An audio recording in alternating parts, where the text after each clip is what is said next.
Hi France. ഇപ്പോൾ വിനയ് ഗോവിന്ദ് സംവിധാനം ചെയ്ത Unni Mukundan film get set baby മാർക്കോയ്ക്ക് ശേഷം റിലീസാവുന്ന പടം. ഈ പടം മാർക്കോയ്ക്ക് മുമ്പ് ഷൂട്ടിംഗ് കഴിഞ്ഞിട്ടുള്ള പടമാണ്.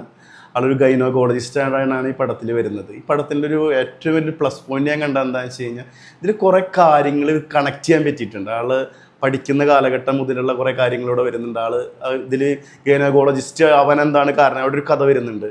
അത് വരുന്നുണ്ട്. അതിനുശേഷം ആൾ കോളേജിൽ വന്നിട്ട് അവിടെ ഉണ്ടാകുന്ന ഫ്രണ്ട്ഷിപ്പ് കാര്യങ്ങൾ ആൾ ഡെവലപ്പ് ചെയ്ത് പോകുന്നത്, അടുത്ത ഫാമിലി ആയിട്ടുള്ളൊരു ഇൻട്രാക്ട് ചെയ്യുന്ന കുറേ സീനുകൾ, മാരേജ്, അങ്ങനത്തെ കാര്യങ്ങൾ, അതുപോലെ തന്നെ കരിയറിൻ്റെ അടുത്ത സ്റ്റെപ്പിലേക്ക് ആൾ കയറിപ്പോകുന്നത്. അതിനിടയിൽ പോയിട്ട് 1-2 സ്ഥലങ്ങളിലൊക്കെ പോയിട്ടാവും ചിലപ്പോൾ നല്ലൊരു ഓപ്പർച്യൂണിറ്റിയിൽ ആൾ എത്തിപ്പെടുന്ന കാര്യങ്ങൾ, ഫ്രണ്ട്സായിട്ടുള്ള ഒരു റിലേഷൻഷിപ്പ്, ഫാമിലി ആയിട്ടുള്ളത്, അച്ഛനമ്മയായിട്ടുള്ളത്, വൈഫായിട്ടുള്ള ഒരുപാട് ബോണ്ടിങ് ഇമോഷണൽ കാര്യങ്ങൾ ഈ പടത്തിൽ കണക്ട് ആയിട്ടുണ്ട്. അത് എനിക്ക് പടത്തിൽ വളരെ പോസിറ്റീവായിട്ട് തോന്നി. പടം എന്ന് വെച്ച് കഴിഞ്ഞാൽ എനിക്കൊരു ആവറേജ് എക്സ്പീരിയൻസ് ആണ് എനിക്ക് കിട്ടിയത്. കാരണം ഈ ടൈപ്പ് ഓഫ് മൂവീസ് നമ്മൾ ഒരുപാട് കണ്ടിട്ടുണ്ട്. പടത്ത് തന്നെ ഒരുപാട് പടങ്ങളുണ്ട്, പ്രത്യേകിച്ച് കുഞ്ഞുങ്ങൾ സംബന്ധമായിട്ടുള്ള ഒരുപാട് വിശേഷം, അതുപോലെ എന്നൊരു പടം, അൻപോട് കൺമണി, അങ്ങനെ ഒരുപാട് പടങ്ങൾ വന്നിട്ടുണ്ട്. പിന്നെ ഈ ടൈപ്പ് ഓഫ് മൂവീസ് നമ്മൾ മലയാള സിനിമയിൽ കുറേ കണ്ടിട്ടുള്ളതാണ്. പക്ഷെ ഇതിലൊരു ഡിഫറെൻ്റ് ആയിട്ട് സംഭവം ചെയ്തിട്ടുണ്ട്. ആളൊരു ഡോക്ടർ ഗൈനക്കോളജിസ്റ്റ് ആയിട്ട് വന്നിട്ട് കരിയർ ഡെവലപ്പ് ചെയ്തിട്ട് ഒരു ഹോസ്പിറ്റലിൻ്റെ ഡയറക്ടർ ബോർഡ് MD ആവുന്നൊരു അവസ്ഥയിലേക്കൊക്കെ മാറിയിട്ട് നല്ലവനായ ഉണ്ണിയിൽ നിന്ന് ആളൊരു ബിസിനസ് മൈൻഡിലേക്ക് പോവുകയാണ് വെച്ച് കഴിഞ്ഞാൽ ഇത്ര പേഷ്യൻസ് എന്നുള്ള, ഇത്ര കസ്റ്റമർ എന്നുള്ള രീതിയിലേക്ക് വരാൻ മാറ്റങ്ങൾ വെച്ച് കഴിഞ്ഞാൽ പേഷ്യൻസ് എന്ന് പറയുന്നിടത്ത് ഇത്ര കസ്റ്റമർ നമ്മൾ കൊണ്ടുവരണം, 101 കസ്റ്റമർ നമ്മൾ കൊണ്ടുവരാം എന്നുള്ള രീതിയിൽ ബിസിനസ് ലെവലിൽ ആൾ വളർന്നു. അപ്പോൾ അവിടെ ഉണ്ടാകുന്ന കുറച്ച് കാര്യങ്ങളൊക്കെ ഈ പടത്തിൽ നല്ല രീതിയിൽ കണക്ട് ചെയ്യുന്നുണ്ട്. പിന്നെ ഓരോരുത്തരുടെ ലൈഫിലും നമുക്ക് സപ്പോർട്ട് ചെയ്യാൻ പറ്റിയ ഒരുപാട് പേരുകൾ വരും. റയറായിട്ടുള്ള ആളുകളെ നമ്മൾ സപ്പോർട്ട് ചെയ്യുന്ന ആളുകൾ നമുക്ക് എത്രമാത്രം നമ്മളെ സപ്പോർട്ട് ചെയ്തിട്ടുണ്ടെന്നൊക്കെ ചിന്തിക്കുന്നൊരു സിറ്റുവേഷൻ ഈ പടത്തിൽ ക്രിയേറ്റ് ചെയ്തിട്ടുണ്ട്. ആൾ ഒരു കരിയറിൽ സ്റ്റാർട്ട് ചെയ്യുന്ന സമയത്ത് ഉണ്ടാകുന്നൊരു നേഴ്സിൻ്റെ സപ്പോർട്ട്, അതൊക്കെ ഭയങ്കര രസമായിട്ട് എടുത്തിട്ടുണ്ട്. പിന്നെ IVF എന്നൊരു സംഭവം നമ്മുടെ നാട്ടിൽ ഇപ്പോൾ ഒരുപാട് ഹോസ്പിറ്റലുകൾ വന്നുകൊണ്ടിരിക്കുകയാണ്. അവർ തമ്മിലുള്ള കോമ്പറ്റീഷൻ കാര്യങ്ങളും, അപ്പോൾ ഒരു പുതിയൊരു ഹോസ്പിറ്റലിൽ വരുന്ന സമയത്ത് തന്നെ മാർക്കറ്റിംഗ് സംബന്ധമായ കാര്യങ്ങളും, ഇവിടെയുള്ള ഡോക്ടർ അവിടെ പോകുന്നത് ഒരു ബെനിഫിറ്റ് സംബന്ധമായിട്ടുള്ള കാര്യങ്ങളൊക്കെ ആയിട്ടുള്ള അതിലുള്ള ഹെൽത്തി കോമ്പറ്റീഷനൊക്കെ ഇവിടെ നമുക്ക് കാണാം. പക്ഷേ ഉണ്ണിമുകുന്ദനെ സംബന്ധിച്ചൊരു നല്ലൊരു ഡോക്ടറായിരുന്നു.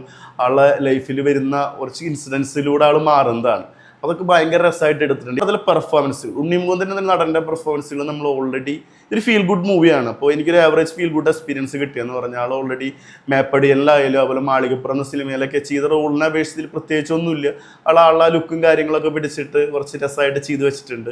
ആളെ പരിമിതിക്കുള്ളിൽ നിന്നുകൊണ്ട് ആൾ ചെയ്തു വെച്ചിട്ടുണ്ട്. അവർ ചില സിറ്റുവേഷൻ കോമഡീസും കാര്യങ്ങളൊക്കെ പടത്തിൻ്റെ ഇടയിൽ വരുന്നിട്ടുണ്ട്. ഇവർ നിഖില വിമലും ഉണ്ണിമുകുന്ദനായിട്ടുള്ള കുറേ കോംബോ സീനുകളുണ്ട്, അതെനിക്ക് വളരെ ഇഷ്ടപ്പെട്ടു. ഇവർ രണ്ടുപേരും നിഖില വിമൽ ഭയങ്കര രസമായിട്ട് ചെയ്യുന്നൊരു നടിയാണ്. ഇമോഷൻസ് ഒക്കെ ആയാലും കൊണ്ടുവരാൻ ഭയങ്കര കഴിവുള്ള നടിയാണ്. പിന്നെ ആളൊരു എനർജി ലെവലൊക്കെ വേറെ ലെവലാണ്. അപ്പോൾ ഇവർ നമ്മൾ കുറേ കോമണായ സീനുകളൊക്കെ എനിക്ക് ഭയങ്കര ഇഷ്ടമായി. രശ്മി സുധീഷ്, ഇവർ ഏജ്ഡ് ആയിട്ടുള്ള ആളുകളാണ്, കുഞ്ഞുങ്ങളുണ്ടായിട്ട് അതിൻ്റെ ട്രീറ്റ്മെൻറ്റും കാര്യങ്ങളൊക്കെ ആയിട്ട് ഇത് പല സ്ഥലങ്ങളിലും നടക്കുന്ന ഒരു സബ്ജക്റ്റാണത്. അതിന് പൈസ ഒരുപാട് ചിലവാക്കിയിട്ട് ഉണ്ടാകുന്ന കുറേ സംഭവങ്ങളുണ്ട്. അത് ഭയങ്കര ഇമോഷണലി കണക്റ്റ് ആവുന്ന ഒരുപാട് സീനുകളാണ്. അതിൽ അഭിറാമിൻ്റെ പെർഫോമൻസ് കുറച്ച് സമയമുള്ള ഇങ്ങോട്ട് നല്ല രസമായിട്ട് ചെയ്തിട്ടുള്ള കൂട്ടുകാരൻ്റെ റോളിൽ വരുന്നു. മുത്തുമണി ഡോക്ടർ റോൾ ചെയ്യുന്നു. ഫറ ഷിബില, മീര വാസുദേവൻ, ആളൊരു മോട്ടിവേഷൻ ക്ലാസ്സൊക്കെ ഉണ്ട്. ഗൈനക്കോളജിസ്റ്റ് കോഴ്സ് പഠിക്കുന്ന ആളെടുത്ത് കൊടുക്കുന്ന ഒരു ക്ലാസ് ഉണ്ട്, രസമായിട്ടുണ്ട്. അതുപോലെ ദിനേശ് പ്രഭാകർ രസമായിട്ട് ചെയ്തിട്ടുള്ളവരാണ്. പുണ്യ എലിസബത്ത്, ജുവൽ മേരി, ഗംഗ മീര, അങ്ങനെ ഒരുപാട് ക്യാരക്ടേഴ്സ് ഉണ്ട് ഈ പടത്തിൽ. എല്ലാവരും ഭഗത്തിൻ്റെ ക്യാരക്ടറൊക്കെ ശരിക്കും പറഞ്ഞാൽ അതിൻ്റെ ഒരു ആവശ്യമൊന്നും തോന്നിയില്ല. പക്ഷെ അത് എല്ലാവരും കുറേ റോളുകൾ ഇങ്ങനെ കൊണ്ടുവന്നിട്ട് കണക്ട് ചെയ്തിട്ട് ഈ റോളുകളൊക്കെ ലാസ്റ്റ് ക്ലൈമാക്സിൽ ഉണ്ണിമുകുന്ദനായിട്ട് നായകനായിട്ട് കണക്ട് ചെയ്ത് കൊണ്ടുപോകുന്നതിലൊക്കെ ഭയങ്കര രസം എനിക്ക് തോന്നി. പിന്നെ സാമാണ് ഇതിൻ്റെ BGM മ്യൂസിക്കൊക്കെ ചെയ്തിട്ടുള്ളത്. പിന്നെ നല്ല ഫ്രെയിമും നല്ല വിഷ്വൽസൊക്കെ ഈ പടത്തിൽ കാണാൻ പറ്റും. എനിക്കൊരു ആവറേജ് എക്സ്പീരിയൻസ് ആണ്. ഈ ടൈപ്പ് ഓഫ് മൂവീസ് നമ്മൾ മലയാള സിനിമയിൽ കണ്ടിട്ടുണ്ട്. പക്ഷേ ഇതിൽ കുറേ കാര്യങ്ങൾ നമ്മൾ ഇമോഷണലി കണക്ട് ചെയ്യുന്നുണ്ട്. പ്രത്യേകിച്ച് കുഞ്ഞുങ്ങളായിട്ടുള്ള കുറേ കോമഡി സീനുകളുണ്ട്. അതൊക്കെ നമുക്ക് ഭയങ്കര ഫീൽ ചെയ്യും. പ്രത്യേകിച്ച് ഒരു കുഞ്ഞ് ജനിച്ചിട്ട് നമ്മളിങ്ങനെ വാങ്ങിക്കുന്ന സമയത്ത് 2 കുഞ്ഞിനെ വാങ്ങിച്ചിട്ടുള്ള ആളാണ്. ആ സമയത്ത് നമുക്ക് കിട്ടുന്നൊരു സന്തോഷം കാര്യങ്ങളൊക്കെ ഉണ്ട്. അതൊക്കെ ഭയങ്കരമായിട്ട് നമുക്കത് പടം തിയേറ്ററിൽ കാണുന്ന സമയത്ത് ഫീൽ ചെയ്യും. പിന്നെ കുഞ്ഞുങ്ങളത് കണ്ടു കഴിഞ്ഞാൽ നമുക്കത് വല്ലാത്തൊരു ഇഷ്ടമാണ് എല്ലാവർക്കും. ആ ഇഷ്ടം ഈ പടത്തിൽ കണക്ട് ചെയ്യുന്ന ഒരുപാട് സീനുകൾ ഈ ഫിലിമിൽ വന്നിട്ടുണ്ട്. ടോട്ടലി ഇതൊരു മോശമില്ലാത്ത ഒരു ഏവറേജ് പടം എന്നുള്ളൊരു ഫീലാണ് എനിക്ക് കിട്ടിയത്. ചിലപ്പോൾ ഫാമിലിക്കൊക്കെ ഭയങ്കര നല്ല രീതിയിൽ കണക്ട് ചെയ്യാൻ പറ്റുന്നൊരു മൂവി ആയിരിക്കും കേട്ടോ, പറയാൻ പറ്റില്ല. ചിലപ്പോൾ ഇന്നൊക്കെ ഡിഫറെൻറ്റ് ഒപ്പീനിയൻ പടത്തിന് വരുന്നുണ്ട്. ഇനി നമുക്ക് വെയിറ്റ് ചെയ്യാം. എന്തായാലും നല്ലൊരു അറ്റംപ്റ്റ് ആയിരുന്നു.